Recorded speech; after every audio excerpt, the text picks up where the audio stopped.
Tonight on Newswatch, find out what happened during yesterday's Dakota pipeline protest. And we'll let you know who former President George H.W. Bush is reportedly voting for in the upcoming presidential election. I have some Cyclone and Hawkeye football for you on the Newswatch Sports Report. And I'll have your hot weather forecast. Newswatch starts now. This is Newswatch 18.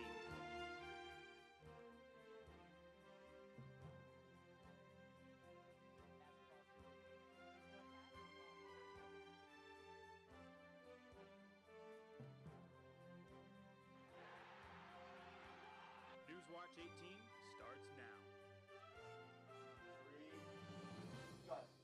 Hello and welcome to Newswatch at 8. My name's Taylor Mankle. And I'm Lisa Greenwood. Thanks for joining us. Tulsa, Oklahoma plays host to another murder of an unarmed black victim by a police officer. Video was released today of the murder of Terrence Crutcher, a Tulsa native who was awaiting assistance on the highway after his car broke down. The video can be seen from police surveillance that his hands are above. He's walking to the other side of the car. He's first tased and then shot to death by an on-duty police officer. The officer has said she was afraid he was reaching for a weapon when she opened fire. An investigation is currently underway. 41st President George H.W. Bush is reportedly planning on voting for Democratic nominee Hillary Clinton. This announcement shocked many as Bush was at the top of a conservative political dynasty for years. Kathleen Hardington Kennedy Townsend, daughter of John F. Kennedy, met with Bush in Maine on Monday, where she says he told her about his decision. A representative for Bush neither confirmed nor denied the report, stating the vote President Bush will cast as a private citizen in some 50 days will be just that, a private vote cast in some 50 days. He is not commenting on the presidential race in the interim.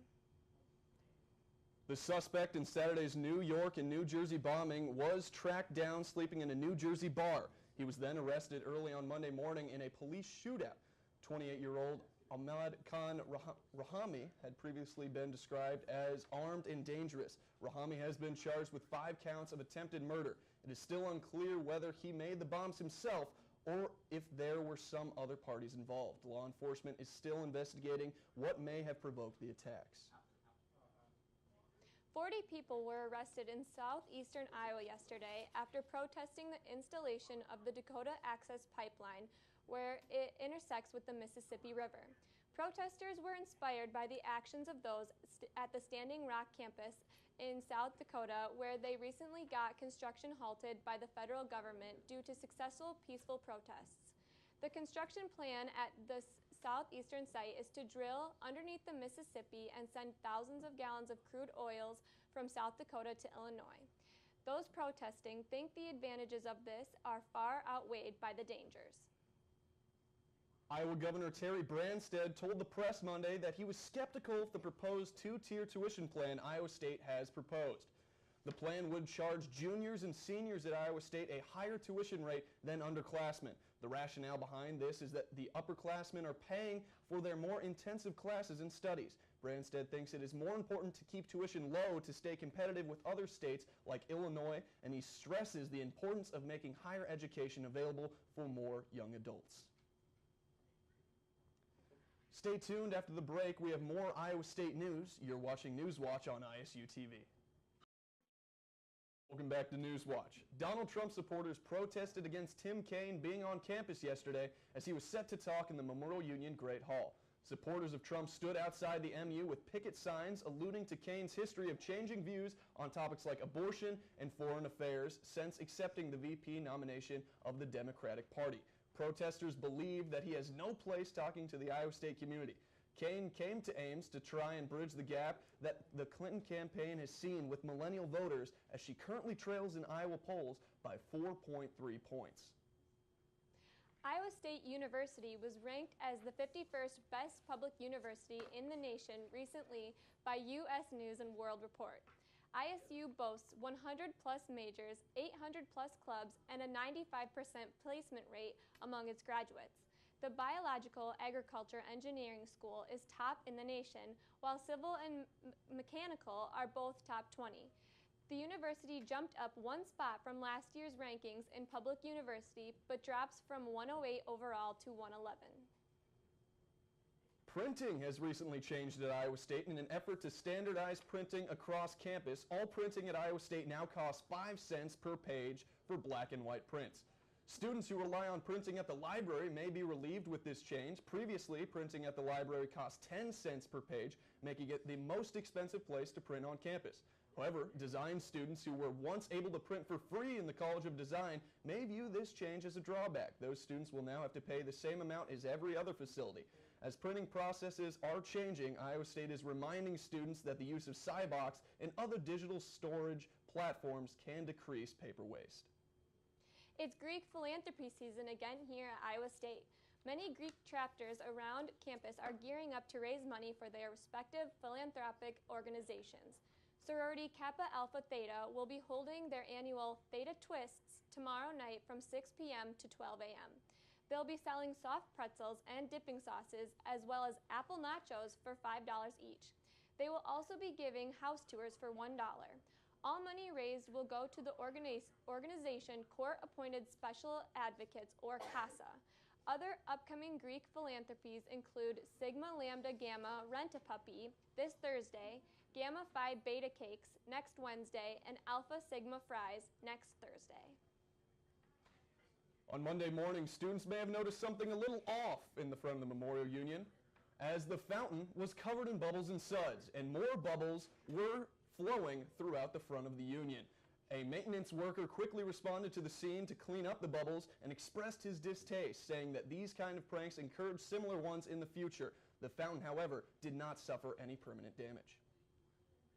The College of Engineering Career Fair kicked off at noon today. Brianna Campbell has more on the story. Hundreds of Iowa State students will get a glimpse of what their life might be like after graduation at the Engineering Career Fair today. Ranked one of the best engineering schools in the nation, companies come from all over trying to recruit students.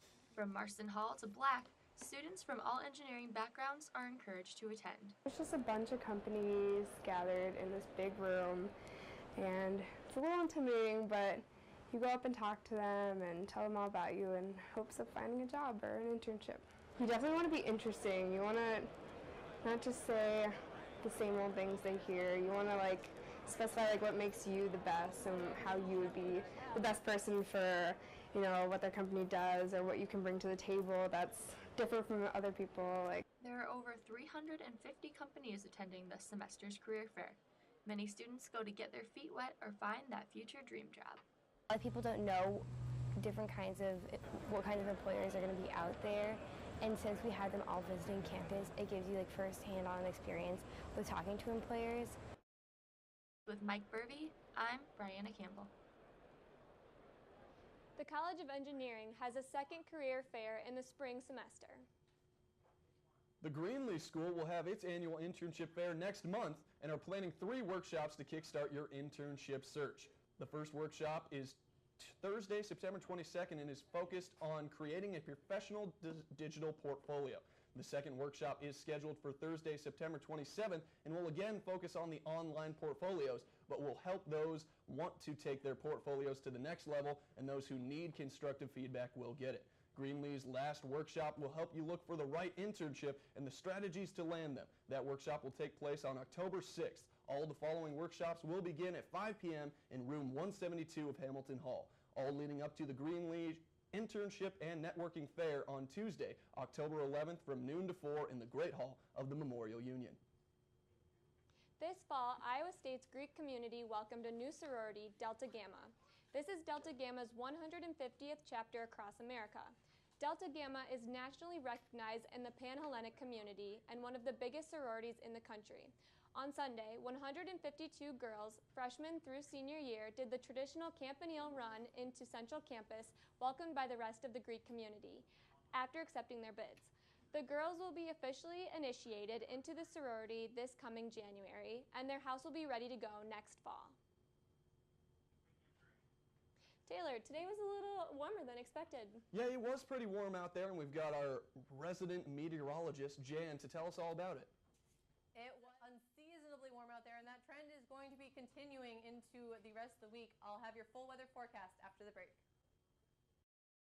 Welcome back to Newswatch. Meteorologist Jan Ryherd here with you. Right now we are cooling off. We're sitting at 75 here in Ames and going to continue cooling off into the lower 70s around the state through the rest of the night, but not really going to be that cold because these high temperatures near 90 not letting us cool off overnight. So right now sitting in the low 80s across much of the state, and we've got clear skies for the most part. A few more clouds starting to push their way in southwest Iowa, but for the most part a clear day, or a clear night ahead and a clear day tomorrow.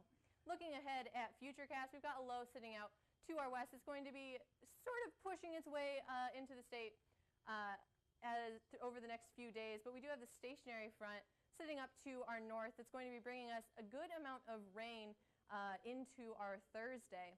And that is why we've got all of these flash flood watches up in the northern half of Iowa, and even off to the east we have a few flash flood warnings here to talk about.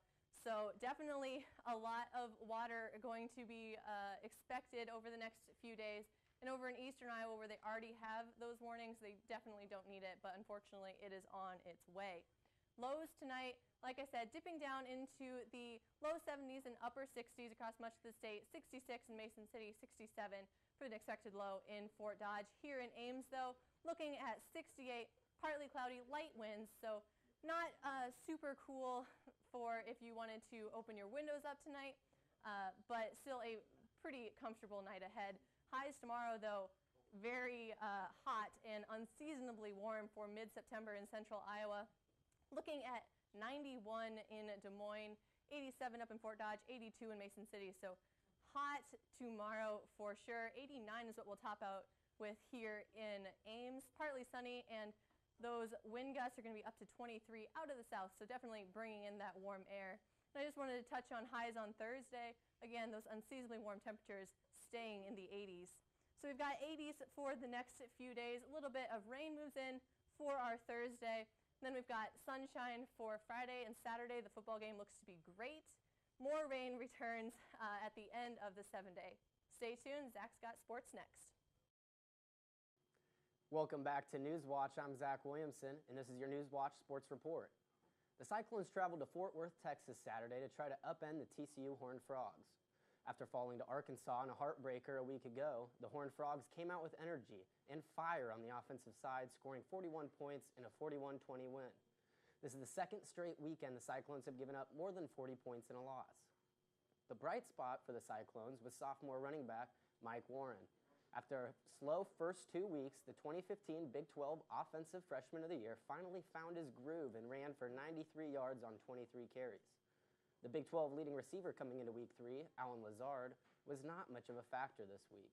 The quarterback combo of Joel Lanning and Jacob Park were only able to connect with Lazard on one pass for 8 yards.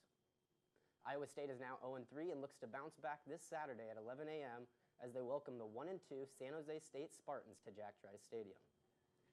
The Iowa Hawkeyes lost their first regular season game since 2014 in a big upset loss to the North Dakota State Bison. The Bison compete in the FCS, where they have won 5 straight national championships. Not only have they dominated other FCS opponents, but have also proved they can dominate some FBS opponents as well. The Bison have now won 6 straight games against FBS teams. The rushing attack from both teams was a difference maker in this matchup, as the Bison outgained the Hawkeyes 239-34 on the ground. A failed 2-point conversion for North Dakota State in the fourth quarter gave Hawkeye fans hope as they were clenching onto a 21-20 lead. However, the Bison got the ball back and drove down the field, where they kicked a 37-yard field goal as time expired. The loss drops Iowa out of the top 25 into 2-1. The Hawkeyes will travel to Rutgers this Saturday. Sunday night was full of excitement as the Minnesota Vikings battled the Green Bay Packers in the very first regular season football game played at US Bank Stadium.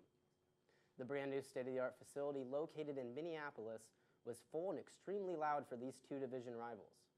The Vikings were also introducing their new starting quarterback, Sam Bradford. Bradford turned in one of the best games of his career so far, as he completed 22 of 30 passes for 286 yards, 2 touchdowns, and had no turnovers, and led the Vikings to a 17-14 victory over the Packers. The Vikings defense smothered Aaron Rodgers and the Packers, forcing Rodgers into 2 turnovers and 5 sacks. The Vikings moved to 2-0 with the win as the Packers dropped to 1-1. It wasn't all good news for the Vikings, however, as Adrian Peterson, the 2015 NFL leading rusher, limped off the field in the third quarter with a knee injury. His return to action is unsure at this time. And that'll be it for my Cyclone Sports Report. Stay tuned as Taylor and Lisa have news on Brangelina, Hiddle Swift, and more. You're watching Newswatch.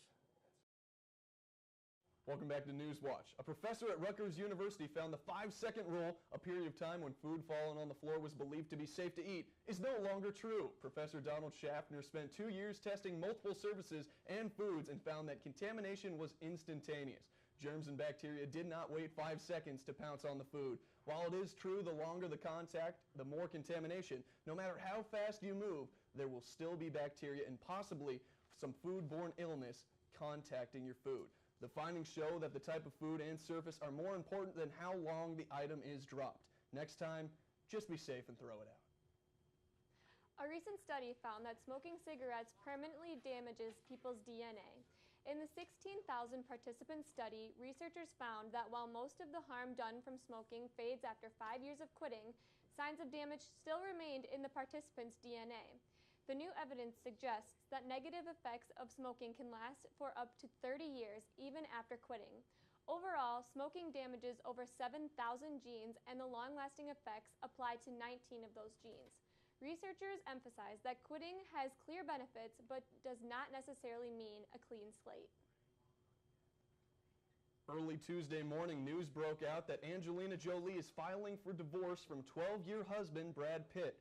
Several entertainment outlets have speculated that the split resulted from the infidelity and differing lifestyles. News of the breakup quickly blew up on social media, resulting in a plethora of memes, mostly involving Pitt's previous wife, Jennifer Aniston. Pitt commented to People magazine saying, "I am very saddened by this, but what matters most now is the well-being of our kids. I kindly ask the press to give them the space they deserve during this challenging time." In slightly happier breakup news, Tom Hiddleston has confirmed that despite his recent split with Taylor Swift, the two are currently on good terms. When asked at the Emmys if the two were on good terms, Hiddleston responded with, yes we are, with a smile on his face. Onlooker said that Hiddleston seemed to be in a good mood throughout the night, smiling and taking photos with his fans. And that's all we have on this edition of Newswatch. Thanks for checking in. Stay tuned for another edition of Newswatch on Thursday for more Iowa State news, weather, and sports. From everyone here at ISU TV, have a great night and come back at 9 for the season premiere of Cyclone Insiders with Hawn, Wong, Garrett Kroger, and Ben Elliott, and special guest, middle linebacker for Iowa State, Kaine. Have a peaceful good evening.